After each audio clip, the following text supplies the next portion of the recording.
A paz do Senhor, meus irmãos. Hoje nós iniciaremos mais uma aula da matéria Escola Bíblica Dominical do curso Talita, segunda aula dessa matéria. Nós estamos estudando a respeito da Escola Bíblica Dominical.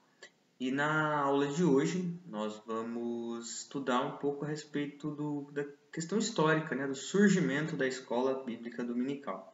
A gente estudou, na aula anterior, muito a respeito da importância do ensino dentro da igreja, do ministério do Senhor Jesus Cristo e também da igreja primitiva e em toda a história da igreja. E hoje nós vamos falar um pouco a respeito do surgimento deste importante trabalho que existe até os dias de hoje dentro das igrejas evangélicas, chamado Escola Bíblica Dominical. Nós vamos mostrar e vamos falar um pouco da história da igreja. Para que nós possamos entender o surgimento da Escola Bíblica Dominical, a gente precisa nos voltar à história da igreja, que já passa aí por aproximadamente 2000 anos. E a gente pode organizar a história da igreja em dois principais períodos. Do início da igreja até o surgimento da escola dominical, a gente pode organizar ela em dois grandes períodos, que é o que a gente pode chamar da história da igreja antiga, que vai do ano 5 a.C. até o ano 590 d.C., e a história da igreja medieval, do ano 590 d.C. até o ano de 1517 d.C. A igreja, de fato, ela vai surgir após 10 dias, aproximadamente, após a ascensão do nosso Senhor Jesus Cristo, aproximadamente ali pelo ano do 33 depois de Cristo. O período da igreja antiga, da história antiga da igreja, ele vai se dividir primeiro pelo primeiro século, marcado pelo avanço do cristianismo no Império Romano. Então, ali o primeiro século vai ser o início e o avanço do cristianismo dentro do Império Romano.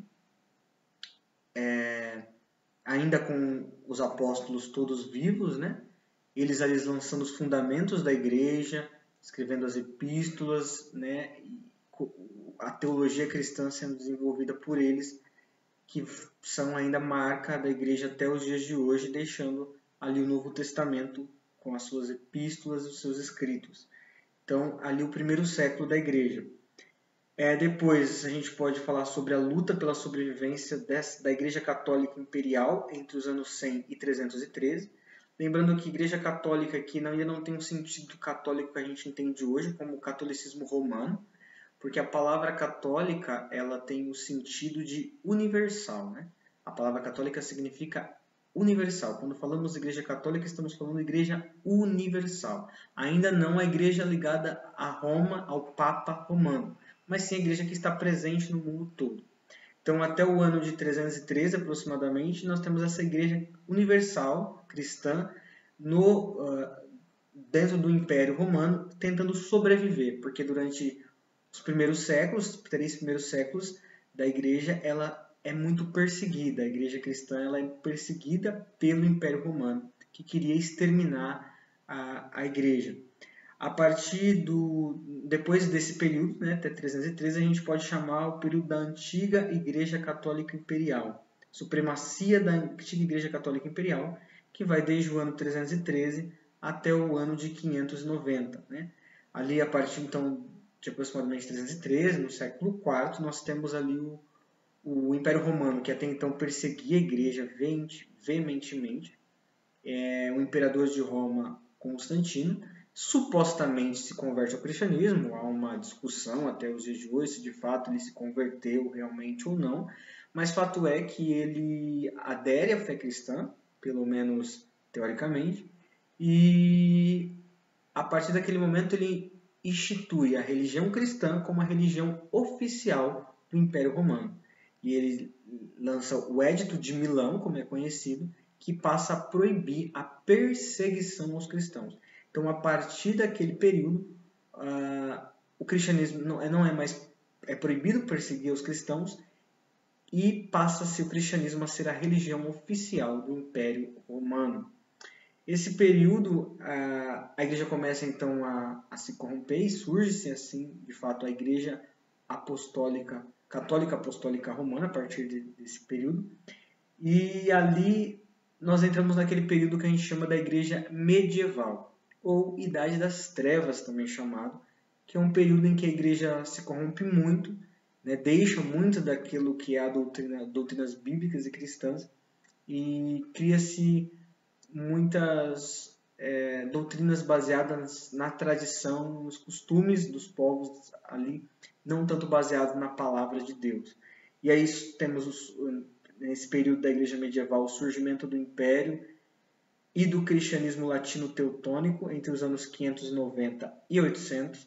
Depois, os avanços e os retrocessos nas relações entre Igreja e Estado entre os anos 800 e 1054. E a supremacia do papado entre os anos 1054 e 1305, e depois o declínio medieval e o nascimento da Era Moderna entre os anos de 1305 e 1517. Aí está, então, o período, né, da Igreja medieval, nessa idade chamada Idade das Trevas. No segundo subtópico, fala do cenário histórico do surgimento da escola dominical.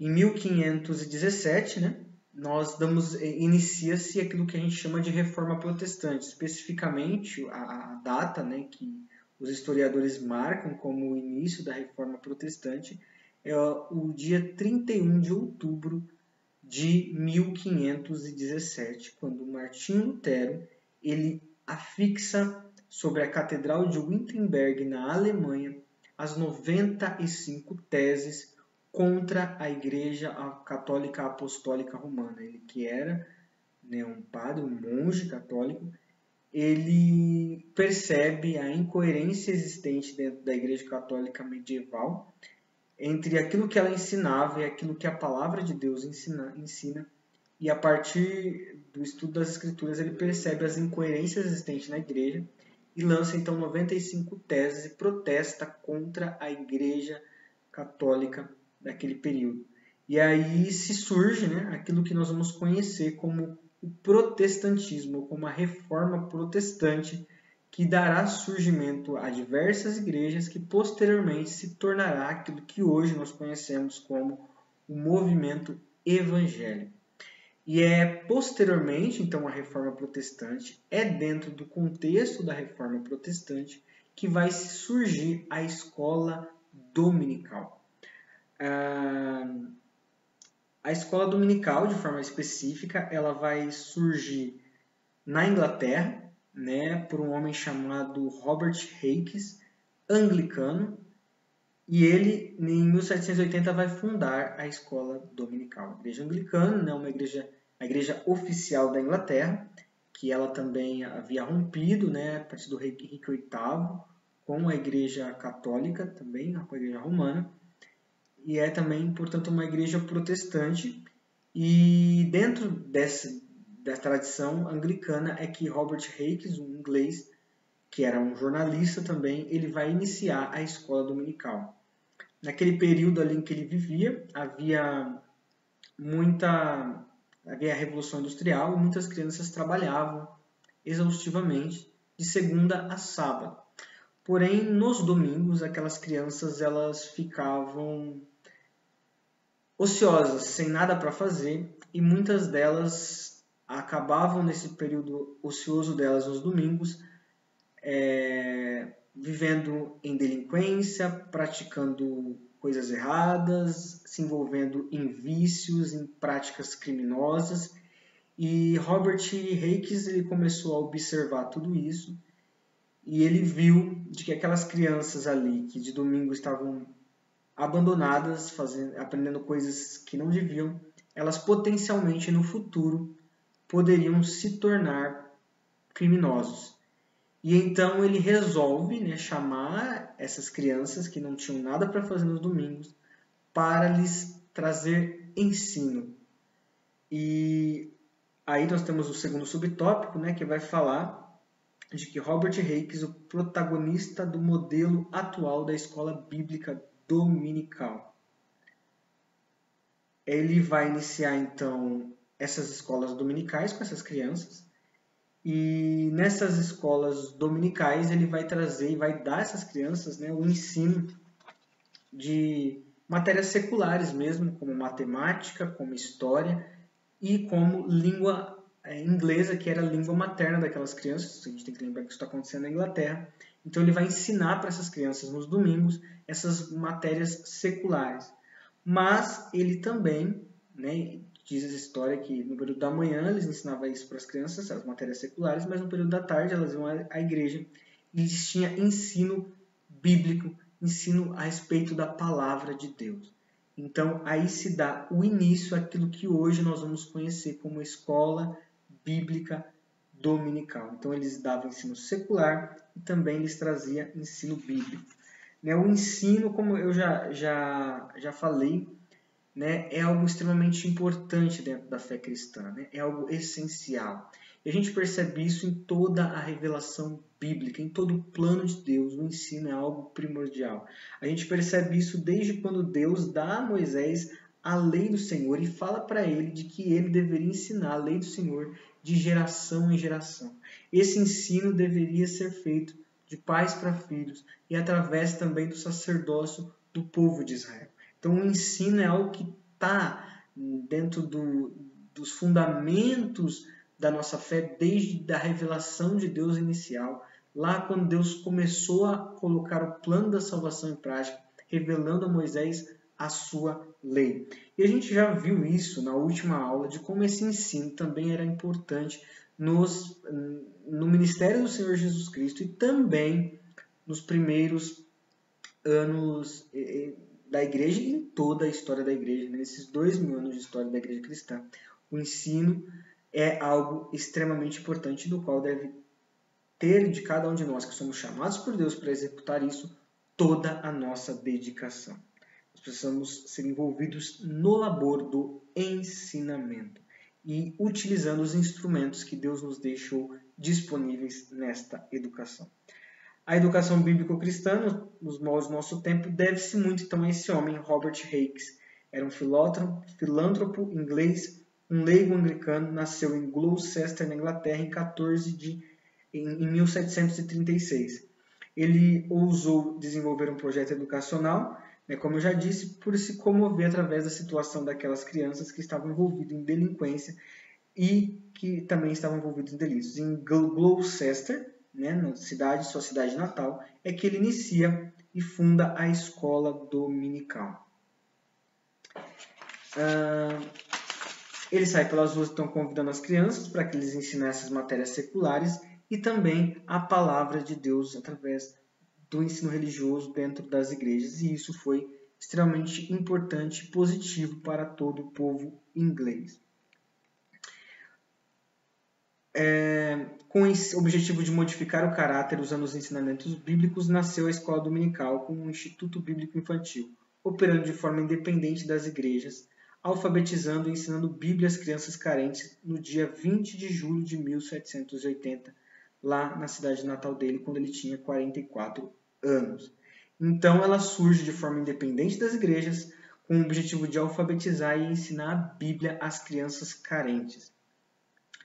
Ela iniciou os trabalhos de educação continuada. Os resultados dessa seara foi publicado no jornal de sua propriedade, porque Robert Hakes era um jornalista, em 3 de novembro de 1783, e essa data da publicação dessa reportagem nesse jornal é o dia que é comemorado a data inaugural da Escola Bíblica Dominical.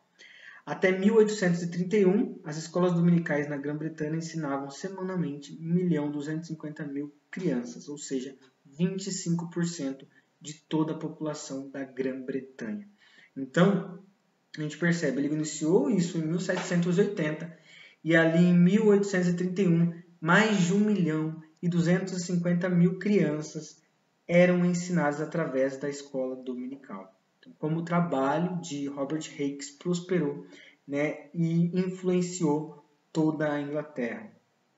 Elas precederam nessas escolas criadas por Robert Hakes as primeiras escolas públicas para o público em geral, e elas são vistas como as precursoras do atual sistema escolar inglês. Então, ele que iniciou, né, porque a Inglaterra não se tinha esse ensino público a respeito de matérias seculares, e ele deu o início, o pontapé inicial através dessas escolas dominicais, o que posteriormente faria parte, né, daquilo que a Inglaterra ia ter nas suas escolas do sistema escolar inglês. E também daquilo que posteriormente, dentro das igrejas, ia continuar como escola bíblica dominical.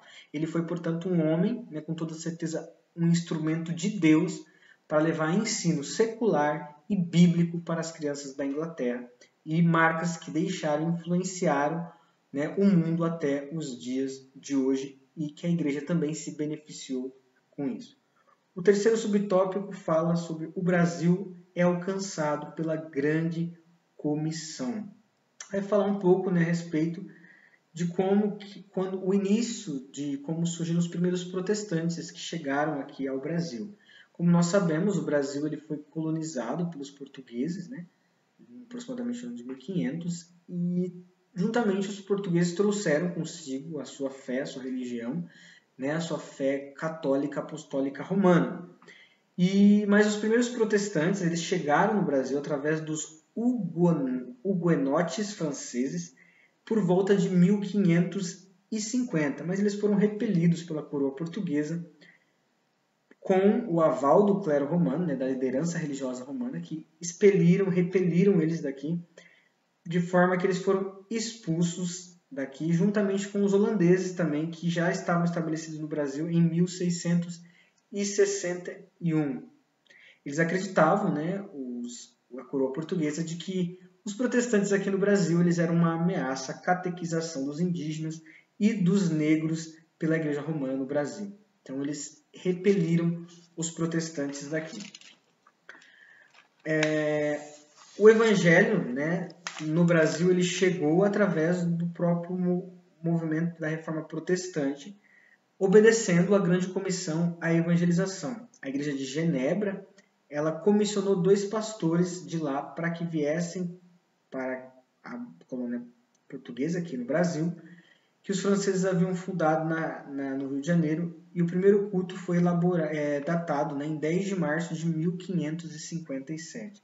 Então, os protestantes de Genebra, eles enviam 2 pastores aqui para o Brasil e iniciam-se e celebram o primeiro culto no Rio de Janeiro em 10 de março de 1557. Na Bahia também, alguns crentes protestantes realizavam reuniões em 1621. Em 1630, cultos também foram realizados no Recife por ocasião da invasão holandesa. Então, foram os primeiros contatos que os brasileiros tiveram com os protestantes, a primeira chegada dos primeiros crentes protestantes aqui no Brasil. Mas é a partir de 1810, quando há um tratado entre Portugal e Inglaterra, que o protestantismo de fato pode se estabelecer no Brasil, com pequenas congregações de imigrantes anglo-saxões e imigrantes também alemães. Então, assim, desde 1555 a gente vê protestantes, principalmente ali da Holanda, da França, vindo para o Brasil, mas são repelidos pela coroa portuguesa, porque eram vistos como uma espécie de ameaça para a catequização dos índios e também dos negros que estavam aqui. Porém, então, não consegue se estabelecer de fato no Brasil esses primeiros protestantes.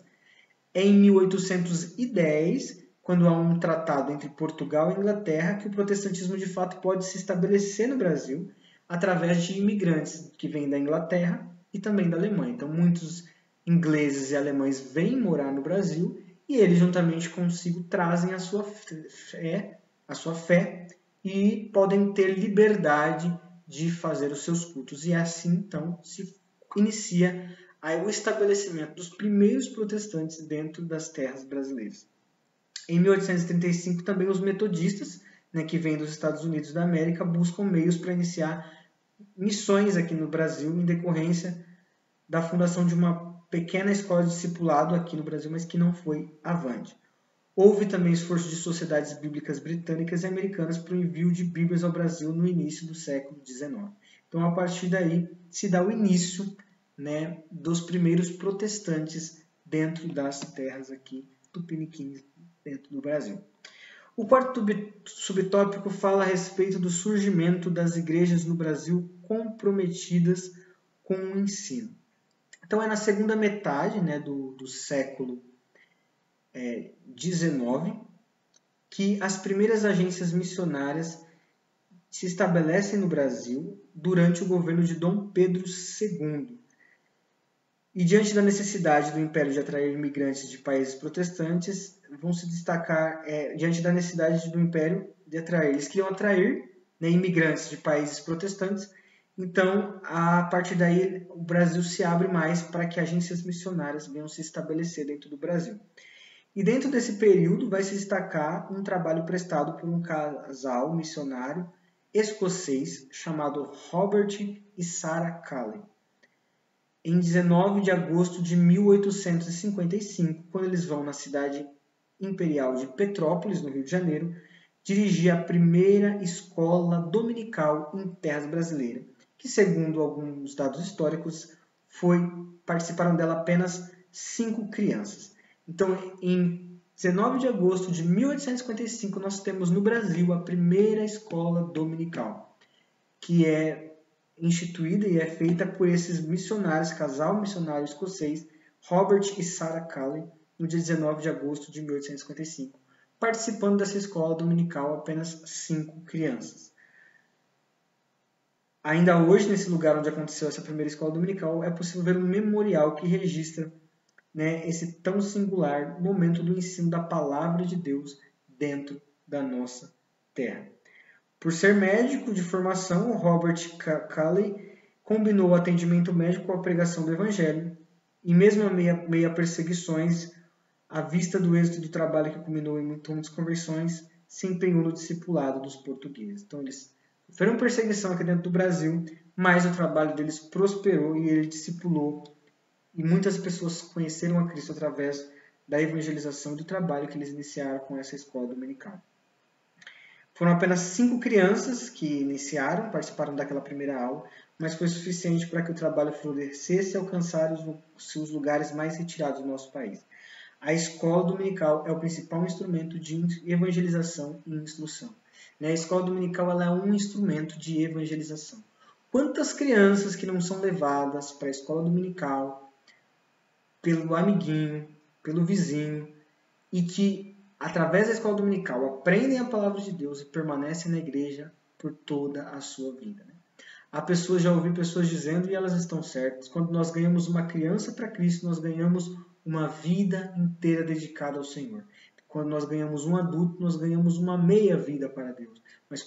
Porque ele já viveu uma parte dela longe de Cristo. Mas quando nós ganhamos uma criança para Cristo, nós ganhamos uma vida inteira que pode ser dedicada ao reino de Deus, à obra de Deus.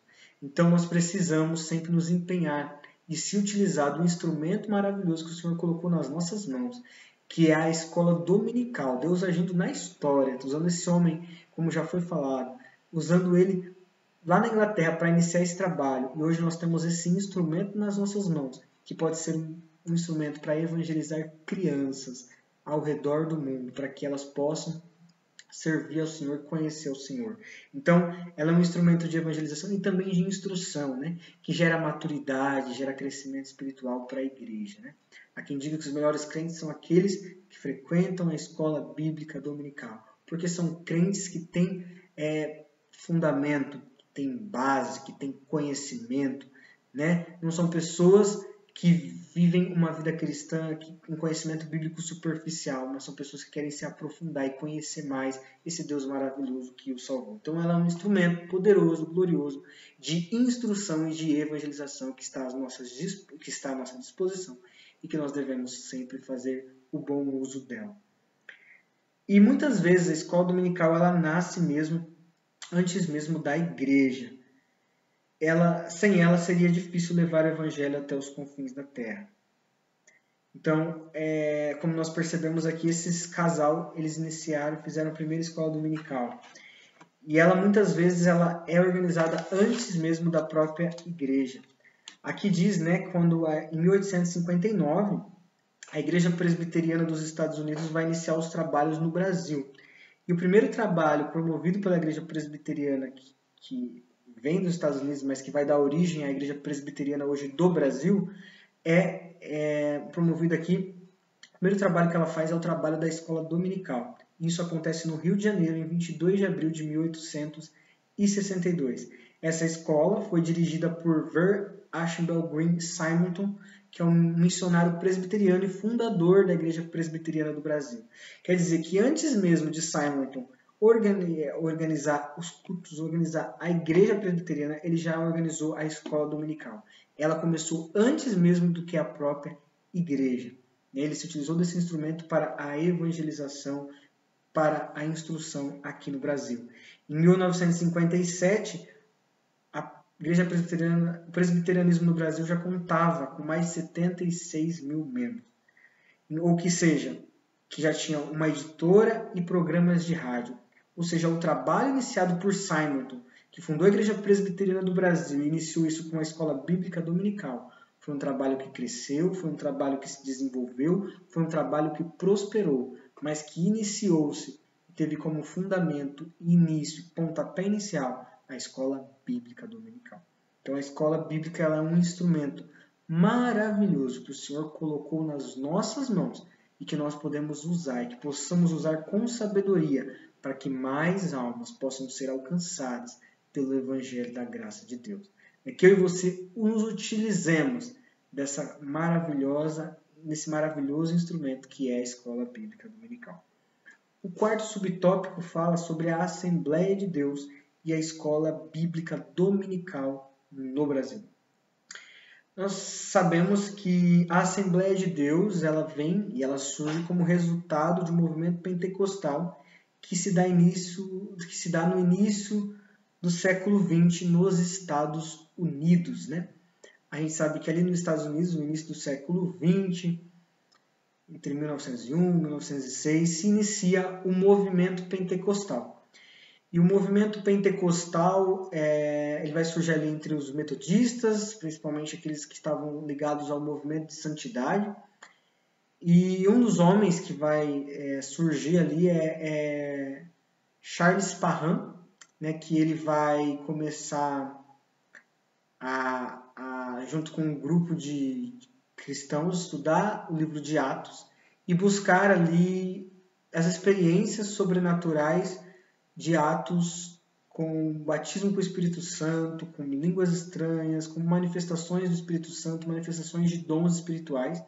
E estudando aquele livro de Atos e buscando a Deus em oração, manifestações do Espírito Santo começam a acontecer ali, dentre aqueles cristãos ali nos Estados Unidos. Isso vai romper, então, no movimento pentecostal, que vai influenciar um outro metodista por nome William Seymour, um homem negro, inculto, filho de ex-escravos, mas que vai iniciar ali em Los Angeles, na rua Azusa, um galpão com o nome, ele vai colocar o nome de Missão da Fé Apostólica, e ali ele vai começar a pregar a palavra de Deus, e com essa mensagem pentecostal, com essa mensagem das manifestações do Espírito, de batismo com o Espírito Santo, e ali manifestações vão acontecer e muitas pessoas vão ser levadas durante um tempo, vão se converter, vão ser batizadas com o Espírito Santo, vão acontecer manifestações do Espírito Santo poderosas que vão influenciar muitas pessoas, que vai dar origem a que a gente conhece até hoje como o movimento pentecostal moderno. E que vai dar origem, vai influenciar, né, homens como Gunnar Wingre e Daniel Berg, que vão ser influenciados por esse movimento pentecostal, por Drummond e outros homens dos Estados Unidos pentecostais, e que vai dar origem, que vão posteriormente vir para o Brasil e vão iniciar as Assembleias de Deus. Né? Diz a história que Gunnar Wingre e Daniel Berg eles eram batistas, né, tradicionais, eles eram suecos também, eles haviam ido para os Estados Unidos, e ali eles são influenciados por esse movimento pentecostal, passam pela experiência do batismo com o Espírito Santo, com a evidência física de falar em outras línguas, e ali eles diz a história que numa reunião de oração eles recebem uma profecia de que Deus os havia chamado para um lugar, para uma grande obra, e o lugar que Deus havia os chamado se chamava Pará, e eles deveriam ir para lá. E eles então não sabiam exatamente onde ficava esse lugar. Diz a história que eles vão até uma biblioteca olhar um livro para descobrir, né, um atlas, descobrir onde ficava esse lugar chamado Pará, e eles descobrem que era um estado do norte do Brasil.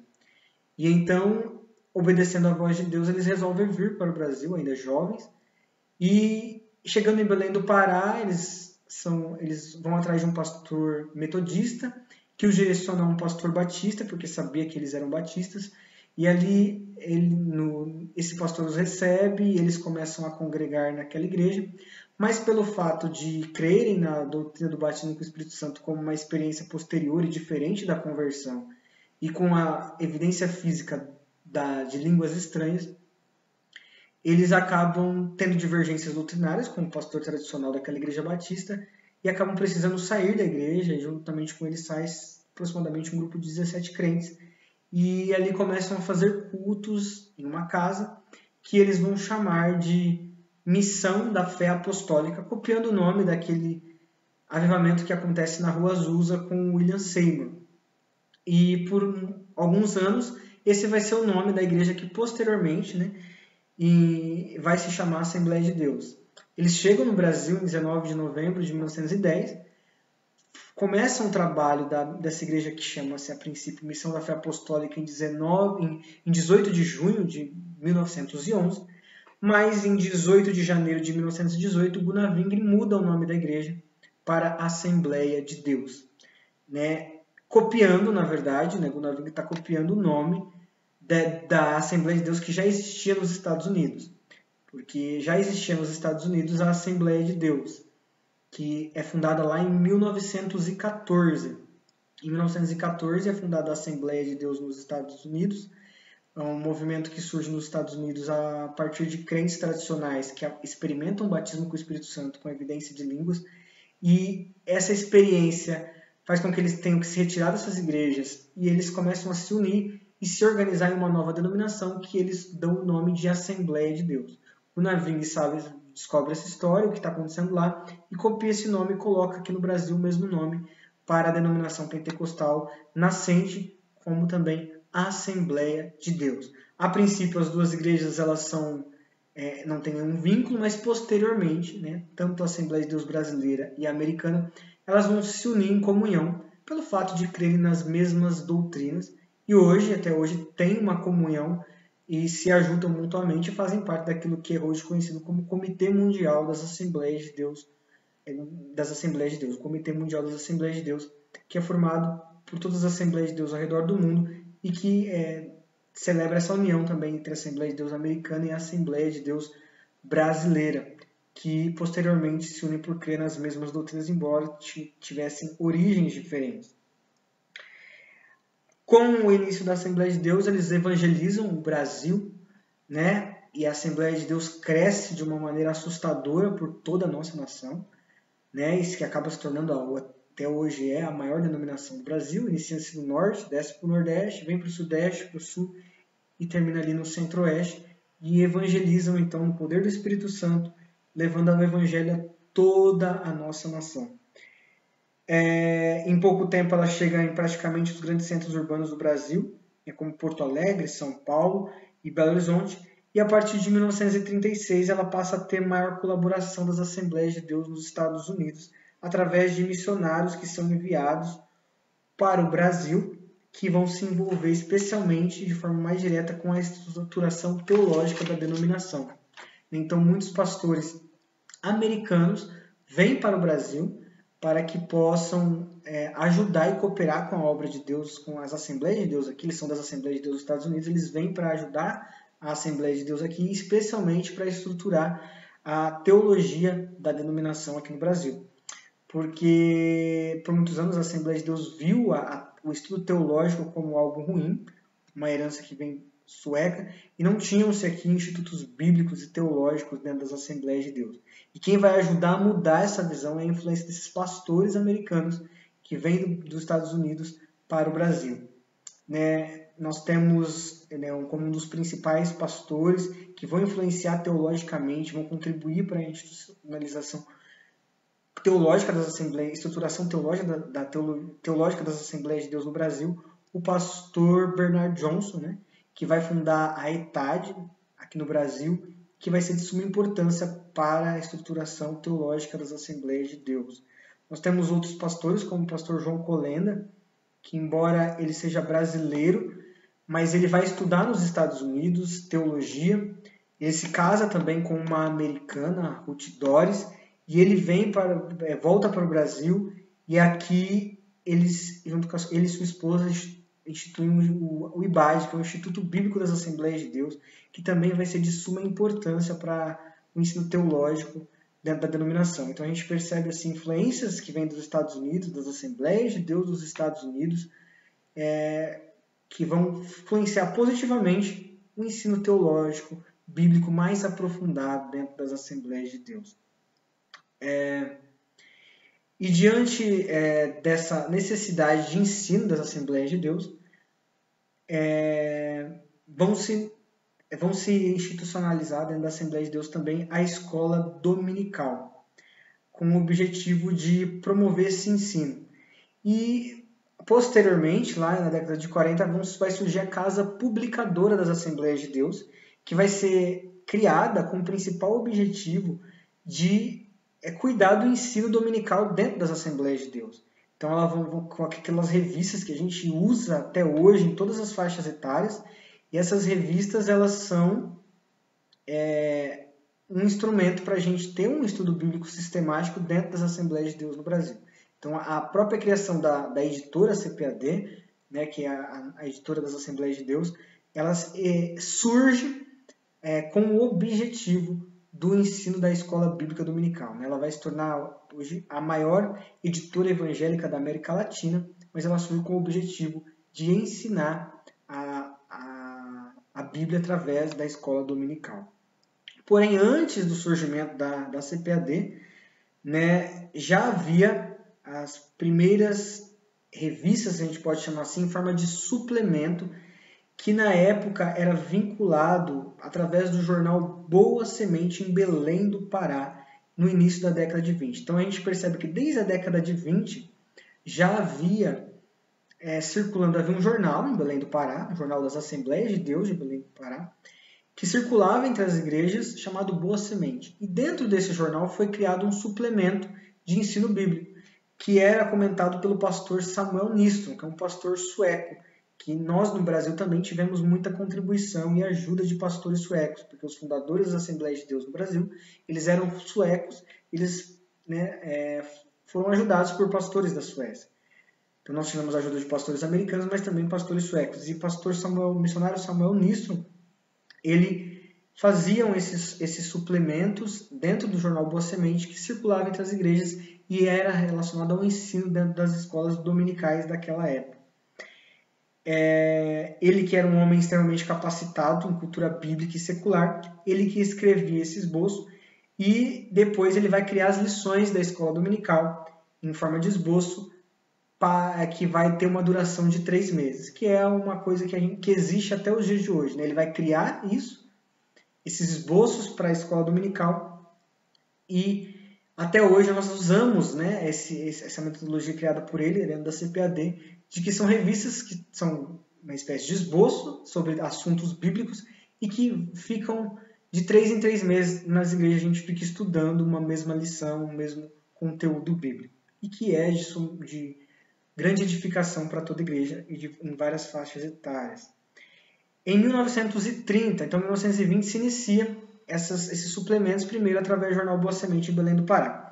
Mas em 1930 nós temos o início, a primeira Convenção Geral das Assembleias de Deus no Brasil, né, a CGADB, é a data que eles comemoram até como a fundação da CGADB, e ela vai acontecer em Natal, no Rio Grande do Norte. Ali se inicia, e em 1930 vai se fundir o jornal Boa Semente, que era de Belém do Pará, com o jornal Som Alegre do Rio de Janeiro, e vai se criar um jornal que vai ser a união dos dois, que é o Mensageiro da Paz. A gente tem que entender que existiu, então, aquele período de 1930, 2 jornais. O Boa Semente, que era lá de Belém do Pará, e o Som Alegre, que era do Rio de Janeiro. Assembleia de Deus do Belém do Pará e Assembleia de Deus do Rio de Janeiro. Havia esses 2 jornais circulando entre as Assembleias de Deus. É feita a Convenção Geral com todos os pastores do Brasil, eles resolvem acabar com esses 2 jornais e criar um terceiro que vai unificar os 2, que é o Mensageiro da Paz. Esse Mensageiro da Paz que é o jornal oficial da denominação até os dias de hoje. E aí é lançada no Rio de Janeiro, nessa ocasião, em 1930, a revista Lições Bíblicas para as Escolas Dominicais. E o primeiro comentador dessa revista é o pastor Samuel Nistro e depois o missionário Niels Castberg, que passam a ser os primeiros comentadores dessa revista e que depois, com a fundação da CPAD em 1940, vai continuar existindo e existe até os dias de hoje. Em 1943, se não estiver equivocado, que se tem as primeiras lições dedicadas ao ensino bíblico para as crianças, as primeiras revistas de escola dominicais para as crianças, que existem também até os dias de hoje e em outras faixas etárias, né, que foram incluídas, como por exemplo adolescentes, pré-adolescentes, jovens, e que fazem parte, que são de grande edificação para toda a igreja. Então é o início da escola dominical dentro das Assembleias de Deus e que é um instrumento abençoador para crescimento espiritual e também evangelização dentro do nosso país, dentro da nossa nação. É inegável a contribuição da CPAD para a educação cristã, no seu desenvolvimento pedagógico curricular, desde a sua primeira edição das lições bíblicas para a escola bíblica dominical. A CPAD ela foi criada por isso, né? Ela até hoje é chamada de a editora da escola dominical. E ela contribuiu muito para isso, principalmente dentro das Assembleias de Deus, dentro das igrejas pentecostais em geral. Mas não está sozinha a CPAD nesse labor. Hoje nós vemos que existem muitas editoras que publicam material didático com esse objetivo, com esse fim, que é também de ensino dentro das escolas dominicais. Nós temos a editora Betel, né, ligada ao Ministério Madureira, que também publicam lições direcionadas à escola dominical. A editora Central Gospel também, que publica lições de escola dominical e que tudo serve para a edificação da igreja do Senhor Jesus Cristo no nosso país, na nossa nação. Então, nós vemos que o trabalho da escola dominical é um trabalho importante que contribui para o crescimento espiritual da igreja e da evangelização. Bom, a aula de hoje era mais um contexto histórico para a gente entender, né, o surgimento da escola dominical, o seu estabelecimento dentro do Brasil, dentro das Assembleias de Deus e a sua importância. Então era mais uma questão da contextualização histórica. E querendo Deus, nós na próxima semana, né, na próxima aula, vamos estar estudando o quarto tópico que fala sobre a escola bíblica e a sua contribuição na educação cristã. Qualquer dúvida, eu estou à disposição dos irmãos. Que Deus abençoe sua vida. Em nome de Jesus.